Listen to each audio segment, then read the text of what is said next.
ओम कृष्णाय वासुदेवाय हरये परमात्मने प्रणतः क्लेशनाशाय गोविंदाय नमो नमः। नमस्कार प्रिय भक्तजनों, आप सभी का मायरा वॉइस चैनल में हार्दिक स्वागत है।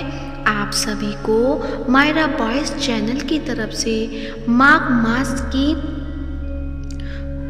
माघ पूर्णिमा की हार्दिक शुभकामनाएं। प्रिय भक्तजनों, जो भी भक्तजन माघ पूर्णिमा का व्रत कर रहे हैं उन सभी का व्रत शुभ और फलदायक हो। माघ पूर्णिमा व्रत करने से मोक्ष की प्राप्ति होती है। आज की इस वीडियो में आप सुनेंगे कि माघ पूर्णिमा पर सुनी जाने वाली व्रत कथा। आप सभी जैसा कि जानते हैं, माघ पूर्णिमा के दिन श्री हरि, विष्णु और माता लक्ष्मी की पूजा की जाती है। माघ पूर्णिमा के दिन पवित्र नदी में स्नान करने का बड़ा महत्व है। मान्यता है कि पूर्णिमा के दिन श्री हरि विष्णु पवित्र नदियों में निवास करते हैं। इस शुभ दिन पर स्नान दान के कार्यों से सभी पापों की मुक्ति मिलती है। धन सुख सौभाग्य का आशीर्वाद पाने के लिए कुछ लोग माघ पूर्णिमा का व्रत भी रखते हैं। तो आइए सुनते हैं माघ पूर्णिमा की व्रत कथा। तो प्रेम से बोलिए विष्णु भगवान की जय हो, लक्ष्मी माता की जय हो। एक नगर में धनेश्वर नाम के एक ब्राह्मण रहता था। उसकी पत्नी का नाम रूपवती था, जो कि बहुत ही पतिव्रता और सर्वगुण संपन्न थी, लेकिन उन्हें कोई संतान नहीं थी। इसलिए वो दोनों बहुत चिंतित रहते थे। एक बार उस नगर में एक महात्मा आए। उन्होंने उस नगर के सभी घरों से दान लिया, लेकिन धनेश्वर की पत्नी जब भी उन्हें दान देने जाती तो वो उसे लेने से मना कर देते थे। एक दिन धनेश्वर महात्मा के पास गया और उसने पूछा, हे महात्मन, आप नगर के सभी लोगों से दान लेते हैं, लेकिन मेरे घर से नहीं लेते हैं। हमसे अगर कोई भूल हुई हो तो हम ब्राह्मण दंपति आपसे क्षमा याचना करते हैं। इस पर महात्मा ने कहा, नहीं विप्र, तुम तो हमेशा आदर सत्कार करने वाले ब्राह्मण हो, तुमसे भूल तो कभी भी नहीं हो सकती है। महात्मा की बात सुनकर धनेश्वर हाथ जोड़कर बोला, हे मुनिवर, फिर आखिर क्या कारण है?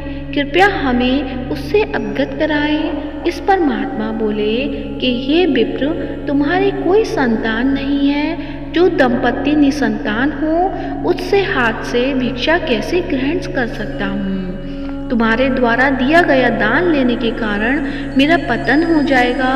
बस यही कारण है कि मैं तुम्हारे घर से दान स्वीकार नहीं कर सकता। महात्मा के ऐसे बोल सुनकर धनेश्वर उनके चरणों में गिर पड़ा और विनती करते हुए बोला, हे महात्मन, संतान न होना ही तो हम पति पत्नी के जीवन की सबसे बड़ी निराशा है। यदि संतान प्राप्ति का कोई उपाय हो तो बताने की कृपा करें। मुनिमल ब्राह्मण का दुख देखकर महात्मा बोले, हे विप्र, तुम्हारे इस कष्ट का एक ही आसान तरीका है। तुम्हें 16 दिनों तक श्रद्धा पूर्वक काली माता की पूजा कर उन्हें प्रसन्न करना होगा और उनकी कृपा से अवश्य तुम्हें संतान की प्राप्ति होगी। इतना सुनकर धनेश्वर बहुत खुश हुआ और उसने महात्मा का आभार प्रकट किया और घर आकर पत्नी को सारी बात बताई। इसके बाद धनेश्वर माँ काली की उपासना के लिए वन चले गए। ब्राह्मण ने पूरे 16 दिन तक काली माता की पूजा की और उपवास रखा। उनकी भक्ति देखकर और विनती सुनकर काली माता ब्राह्मण के सपने में आई और बोली, हे धनेश्वर, तू निराश मत हो। मैं तुझे संतान के रूप में संतान की प्राप्ति का वरदान देती हूँ, लेकिन 16 साल की अल्पायु में ही उसकी मृत्यु हो जाएगी। काली माता ने कहा, यदि तुम पति पत्नी विधि पूर्वक 32 पूर्णिमा का व्रत करोगे तो तुम्हारी संतान दीर्घायु हो जाएगी। प्रातःकाल जब तुम उठोगे तो तुम्हें यहाँ आम का एक वृक्ष दिखाई देगा। उस पेड़ से एक फल तोड़ना और ले जाकर अपनी पत्नी को खिला देना। शिव जी की कृपा से तुम्हारी पत्नी गर्भवती हो जाएगी। इतना कहकर माता अंतर्ध्यान हो गई। प्रातःकाल जब धनेश्वर उठा तो उसे आम का वृक्ष दिखा जिस पर बहुत ही सुंदर फल लगे थे। वो काली माँ के कहे अनुसार फल तोड़ने के लिए वृक्ष पर चढ़ने लगा। उसने कई बार प्रयास किया लेकिन फिर भी फल तोड़ने में असफल रहा। तभी उसने गणेश भगवान का ध्यान किया और गणपति की कृपा से इस बार वो वृक्ष पर चढ़ गया और उसने फल तोड़ लिया। धनेश्वर ने अपनी पत्नी को वो फल दिया जिसे खाकर बहुत समय बाद गर्भवती हो गई। दंपति काली माँ के निर्देश के अनुसार हर पूर्णिमा पर दीप जलाते रहे। कुछ दिन बाद भगवान शिव की कृपा हुई और ब्राह्मण की पत्नी ने एक सुंदर बेटे को जन्म दिया जिसका नाम उन्होंने देवीदास रखा। जब पुत्र 16 वर्ष का होने को हुआ तो माता पिता को चिंता होने लगी कि इस वर्ष उसकी मृत्यु न हो जाए। इस पर उन्होंने देवीदास के मामा को बुलाया और कहा, तुम देवीदास को विद्या अध्ययन के लिए काशी ले जाओ और 1 वर्ष बाद वापस आना। दंपति पूरी आस्था के साथ पूर्णमासी का व्रत कर पुत्र के दीर्घायु होने की कामना करते रहे। काशी प्रस्थान के दौरान मामा भांजे एक नगर से गुजर रहे थे। वहाँ एक कन्या का विवाह हो रहा था। विवाह होने से पूर्व ही उसका वर अंधा हो गया। तभी वर के पिता ने देवीदास को देखा और मामा से कहा, तुम अपना भांजा कुछ समय के लिए हमारे पास दे दो, विवाह संपन्न हो जाए उसके बाद ले जाना। ये सुनकर मामा ने कहा, यदि मेरा भांजा ये विवाह करेगा तो कन्यादान में मिले धन आदि पर हमारा अधिकार होगा। वर के पिता ने मामा की बात स्वीकार कर ली और देवीदास के साथ कन्या का विवाह संपन्न करा दिया। इसके बाद देवीदास पत्नी के साथ भोजन करने बैठा लेकिन उसने उस थाल को हाथ नहीं लगाया। ये देखकर पत्नी बोली, स्वामी आप भोजन क्यों नहीं कर रहे हैं? आपके चेहरे पर ये उदासी कैसी? तब देवीदास ने सारी बात बता दी। यह सुनकर कन्या बोली, स्वामी मैंने अग्नि को साक्षी मानकर आपके साथ फेरे लिए हैं। अब मैं आपके अलावा किसी और को अपना पति स्वीकार नहीं करूंगी।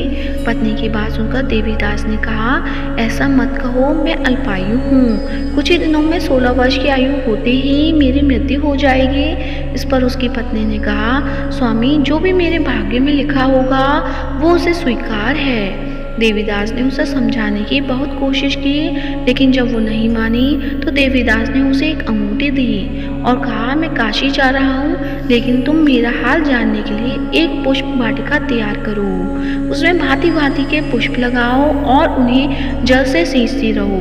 यदि वाटिका हरी भरी रहे, पुष्प खिले रहे तो समझना कि मैं जीवित हूँ और जब ये वाटिका सूख जाए तो मान लेना कि मेरी मृत्यु हो चुकी है। इतना कहकर देवीदास काशी चला गया। अगले दिन सुबह जब कन्या ने दूसरे वर को देखा तो बोली, ये मेरा पति नहीं है, मेरा पति काशी पढ़ने गया है। यदि इसके साथ मेरा विवाह हुआ है तो बताए कि रात्रि में मेरे और इसके बीच क्या बातें हुई थी और इसने क्या दिया था। ये सुनकर वर बोला, मुझे कुछ नहीं पता और पिता पुत्र वहाँ से वापस चले गए। उधर एक दिन प्रातःकाल एक सर्प देवीदास को डसने के लिए आया लेकिन उसके माता पिता द्वारा किए जाने वाले पूर्णिमा व्रत के प्रभाव के कारण वो उसे डस नहीं पाया। इसके बाद काल स्वयं वहां आए और उसके शरीर से प्राण निकलने लगे। देवीदास बेहोश होकर गिर पड़ा। तभी वहां माता पार्वती और शिव जी आए। देवीदास को बेहोश देखकर देवी पार्वती बोली, हे स्वामी, देवीदास की माता ने 32 पूर्णिमा का व्रत रखा था, उसके फल तो कृपया आप उसे जीवन दान दें। माता पार्वती की बात सुनकर भगवान शिव ने देवीदास को पुनः जीवित कर दिया। इधर देवीदास की पत्नी ने देखा कि पुष्प वाटिका में एक भी पुष्प नहीं रहा। वो जान गई कि उसके पति की मृत्यु हो चुकी है और रोने लगी। तभी उसने देखा कि वाटिका फिर से हरी भरी हो गई। ये देखकर वो बहुत प्रसन्न हुई और उसे पता चल गया कि देवीदास को प्राणदान मिल चुका है। जैसे देवीदास 16 वर्ष का हुआ, मामा भांजे काशी से वापस चल पड़े। रास्ते में जब वो कन्या के घर गए तो उसने देवीदास को पहचान लिया और प्रसन्न हुई। धनेश्वर और उसकी पत्नी भी पुत्र को जीवित पाकर हर्ष से भर गया। तो प्रेम से बोलिए विष्णु भगवान की जय हो। जो भी व्यक्ति श्रद्धापूर्वक पूर्णिमा का व्रत रखता है, कथा सुनता है, उन्हें संतान का सुख और सारी मनोकामनाएं पूरी होती है और मोक्ष की प्राप्ति होती है। तो प्रेम से बोलिए लक्ष्मीपति नारायण भगवान की जय हो, शिव पार्वती भगवान की जय हो, काली माता की जय हो, लक्ष्मी माता की जय हो। यदि आज की वीडियो अच्छी लगी है तो वीडियो को लाइक करें, शेयर करें, साथ ही मायरा बॉयज चैनल को सब्सक्राइब करें। धन्यवाद। जय श्री हरि।